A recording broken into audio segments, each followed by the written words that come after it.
Hey there, I'm Ken, this is CRT, welcome. Lately, I have been spending more time on that game that I started writing 35 years ago as a wee small child, and it's a basic game, but I started 35 years ago, I want to finish it. So, in the last episode, I showed what I had done for the first stage. If you haven't seen that episode, I'll put a link up here. And what I was doing was just plotting out the ships and drawing, redrawing, drawing, redrawing. But I discovered that it actually works a little quicker if I use poking and printing character strings. So I went through, I reworked all of the code, I added a few things, and let's take a look at what I've come up with.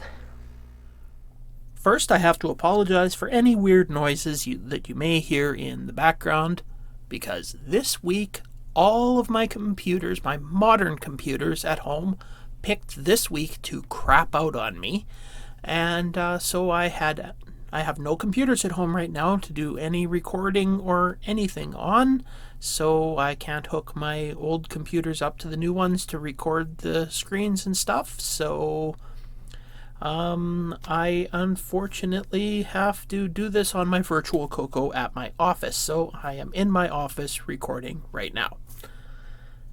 First thing we're going to do is take a look at the program, the listing. We'll just take some highlights. It's getting pretty long now, so that'll take a while if I showed you the whole thing. In the original program, I was plotting points and doing the draw-redraw thing, but now I am poking things in and using printing character strings, which is a little bit faster, so and also creates new problems. Here we have the beginning where I just set variables. 3000 will be the opening and the instructions, which I don't have done yet, and 1000 is where it sets the variables of the ships and draws the background. So we'll just take a quick look at that. Oop, what did I do? Anyway, so what I have here is each ship has a few different configurations to draw in, because a character string is a grid of 2 by 2. So when I want to move something through it by 1 pixel at a time, you have to draw it in 2 different positions. So, for instance, if it's a pixel, if it's the bullet, it goes from the bottom left to the upper left. So that's 2 different character strings in the same block that I have to draw. So 2 different positions to draw it.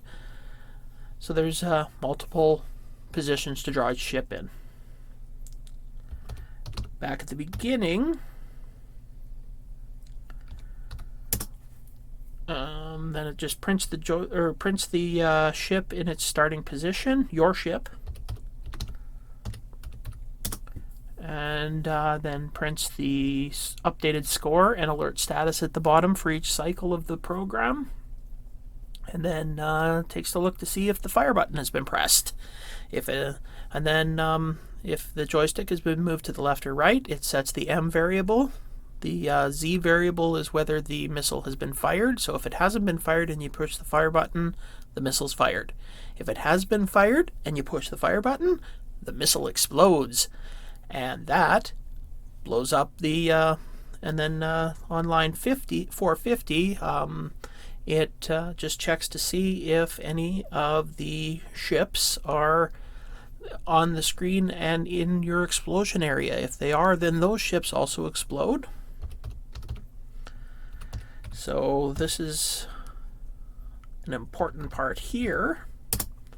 So this is when the ship explodes, if it's caught in the explosion area, and so it prints the explosion, gives you points, erases the explosion, and then it checks to see if your score is high enough. It speeds up the process of your ship moving, of the bad guy's ships moving down the screen.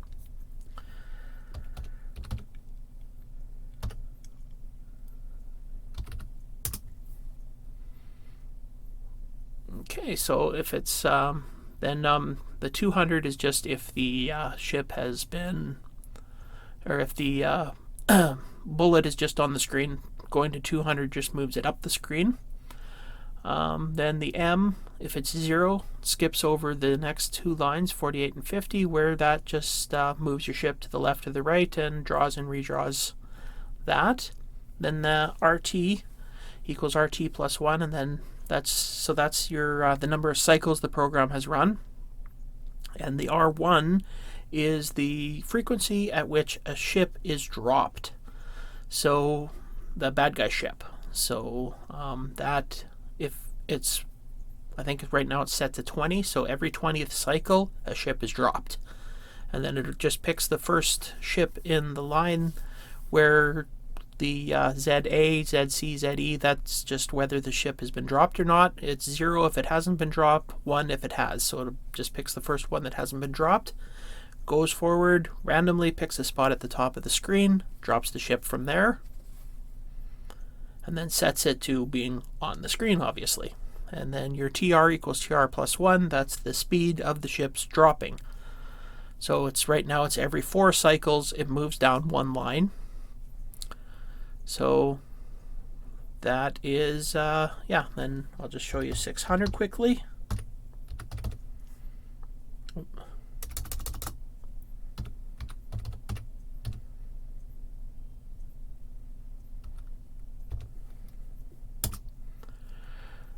So here it just figures out if which position of the ship has to be drawn, moves it forward from the last position that was drawn, and so it's either draws the 0 ship or the 1 ship, depending on which position.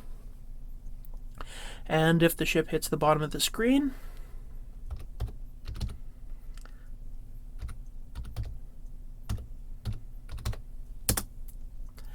it erases the ship, makes a sound, and then increases your alert status. And then when the alert status is in red, if one more ship hits, that's the end of the round.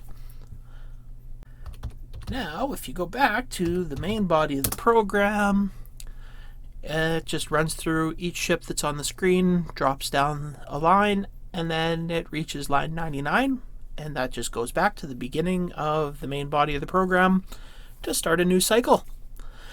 And now we will run the program, and I will show you what it looks like. So first it asks for instructions. There will be a title screen before this when it's done. If you hit Y for yes, right now it just says to use the right joystick, then the backstory and instructions will go there. Then press any button to continue, and bam, we're into the game. As you can see, score 0, alert status green, and as I said before, I'm doing this on an emulator, so this is actually the first time I've played this with a keyboard. And I have practiced a couple of rounds, and I've found I actually kind of like playing it with the keyboard, so I think I'm definitely going to have to add keyboard playability in the program. And as you can see, there's also a quicker, smaller guy there. Missed him. That you kind of sometimes, if he gets on the screen, have to decide, do you want to take the time to try to hit him or just let him go down. So as you can see, we're now on yellow alert status. And yes, I do realize that my ship disappears every time I fire the missile. I like to call that the backwash from the missile.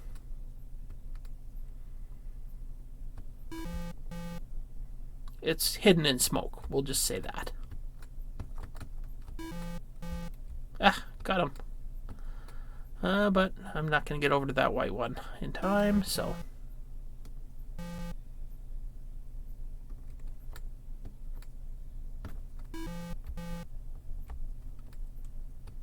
And as you can see, I'm past 100, so the ships are dropping a little bit faster.